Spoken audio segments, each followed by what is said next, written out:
దేవుని ప్రియమైన బిడ్డలకు వందనాలు. God is good. దేవుడు మంచివాడు.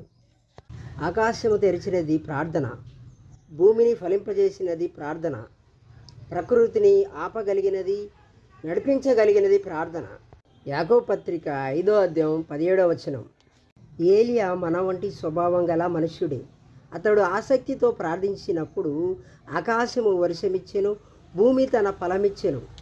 మన వంటి స్వభావం అంటే ఆయన కూడా మనలాంటి మనిషే. మనవలే ఆయనకు ఆకలైంది, మనలాగనే ఆయనకు బాధ కలిగింది, మనలాగనే ఆయనకు కూడా కష్టం ఎదురైంది, మనలాగనే ఆయనకు భయాలు కలిగినాయి. కానీ ఆసక్తితో ప్రార్థించినప్పుడు దేవుడు కార్యాలు చేసినట్టుగా మనం చూస్తాం. ప్రార్థన చేద్దాం. ఏలియా ప్రార్థింపగా పొందిన శక్తి నేను ప్రార్థింపగా దయచేయుమా. ఏలియా ప్రార్థింపగా పొందిన శక్తి నేను ప్రార్థింపగా దయచేయుమా. ప్రార్థించి నిన్ను చేరే భాగ్యమీయమా. ప్రార్థించి నిన్ను చేరే భాగ్యమీయమా.